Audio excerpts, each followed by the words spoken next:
इस कहानी का शीर्षक है उजला जीवन और इसके लेखक हैं तारावती सैनी नीरज। इस कहानी का पूरा श्रेय लेखक को जाता है। आज मन सुबह से ही कुछ ठीक नहीं था।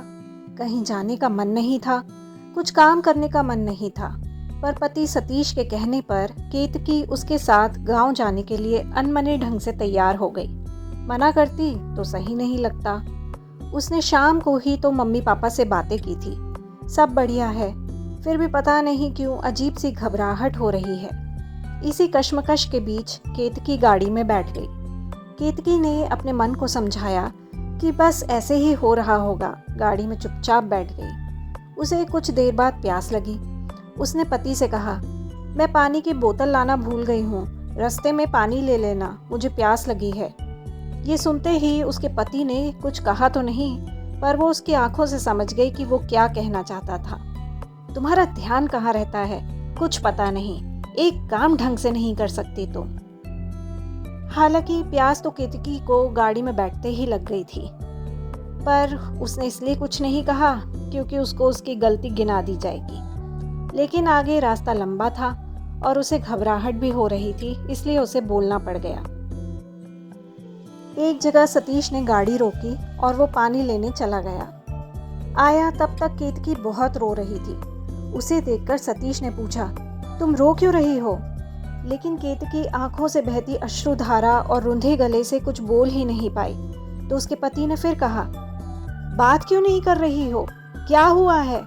या फिर रास्ते में तुम्हें रोने का शौक चढ़ा है? केतकी बोली, मम्मी को साइलेंट अटैक आ गया और वो चली गई।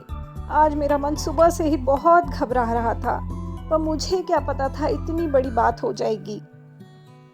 सतीश ने बिना कोई शोक व्यक्त किए कहा, तो फिर गाड़ी वहीं तुम्हारे गांव की तरफ ले लेता हूँ। केतकी ने गर्दन से हाँ में हाँ मिलाई। उसकी हिचकियाँ नहीं रुक रही थी और वो धीमी आवाज में रोए जा रही थी। उसे अपनी माँ की कही हुई सारी बातें याद आ रही थी। वो तो अपनी माँ को अपने ससुराल की भी कोई बात नहीं बताती थी जिससे उनको कोई दुख ना पहुँचे, और फिर भी वो आज उसे अकेला छोड़कर चली गई। उसके अलावा था ही कौन इस दुनिया में? केतकी के रोने का स्वर ऊंचा होने लगा।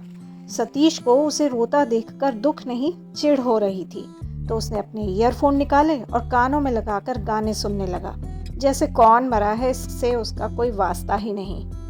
केतकी सब देख रही थी, पर क्या करती? आज तो उसने अपनी सबसे बड़ी खुशी को ही खो दिया था। केतकी का सफर रोने में बीत गया। घर से कुछ दूर पहले उसके पति ने कहा, मुझे कोई बहुत ज़रूरी काम आ गया है, तुम चली जाओ, मैं गांव के घर चला जाता हूँ, ये काम वहीं कर लूँगा। और वो उसे वहीं उतारकर अपने गांव चला गया और आते ही सो गया। इधर केतकी अपनी माँ के मातम में डूब गई। उसे कुछ होश नहीं रहा। वो तो सोच रही थी कि इस बार जो परीक्षा दी है बड़ा अच्छा पेपर हुआ था, चयन होने पर नौकरी पाने की पूरी उम्मीद थी। सोचा था कि माँ को ही सबसे पहले साड़ी खरीद कर दूंगी, पर नियति को तो कुछ और ही मंजूर था। 2 दिन बाद उसके पति ने उसे वापस फोन कर बुला लिया, ये कहते हुए, अब तुम्हारी माँ तो चली गई हैं, वहाँ अब है कौन? ज़्यादा दिन रुकने से क्या होगा? और तुम ही आ जाओ ना, मैं वहाँ आकर करूँगा क्या? कुछ दिन बाद अचानक सतीश के पिता का भी एक्सीडेंट हो गया। ये सुनते ही सतीश जैसा था वैसे ही गांव गया। साथ में केतकी भी आ गई। केतकी उनको भी देखकर रोने लगी। अचानक उसके पास फोन आया कि उसका सिलेक्शन हो गया है और उसे अगले हफ्ते ही नौकरी ज्वाइन करनी पड़ेगी। लेकिन केतकी को कोई खुशी महसूस ही नहीं हुई। पहले माँ चली गई और अब बाबूजी का एक्सीडेंट हो गया। उसने शाम को अपने पति को बताया कि उसकी नौकरी लग गई है और उसे अगले हफ्ते से ज्वाइन करना है। सतीश बोला, तुम्हें बाबूजी की हालत नहीं दिख रही और तुम मुझे बड़ी खुशी की खबर सुना रही हो? चुपचाप बाबूजी की देखभाल करो, उनकी सेवा में कोई कमी नहीं रहनी चाहिए। केतकी चुप हो गई और फिर वो दिन भी नज़दीक आ गया जब केतकी को नौकरी ज्वाइन करना था।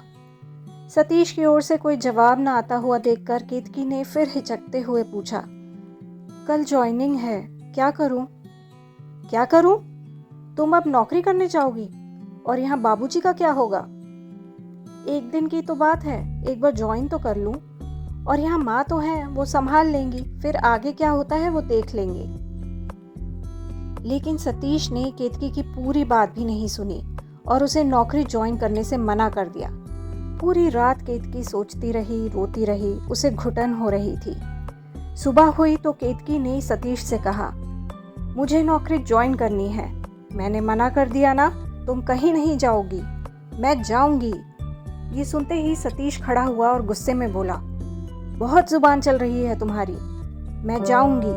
बाबूजी का एक्सीडेंट हुआ है, वो ठीक हैं, सलामत हैं। मेरी माँ तो मर चुकी थी, पर तुम्हारी संवेदनाएं तो पहले ही मर चुकी हैं। तुम्हारे लिए ज़रूरी काम आ गया था और तुम तो चले गए। तुम्हारे घर में भी किसी ने कुछ नहीं कहा। आज मेरी आत्मनिर्भरता का सपना पूरा हो रहा है, तो मैं उसे ज़रूरी काम नहीं मानूं? नौकरी ज्वाइन करने नहीं जाऊं? मैं जाऊंगी। तुम जाओगी तो यहाँ वापस मत आना, सतीश गुस्से से कांपता हुआ बोला।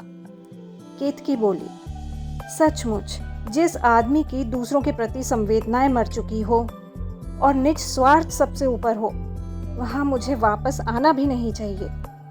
तभी मैं अपने जीवन को उजला बना सकती हूँ। और वो उसी वक्त वहाँ से चली गई।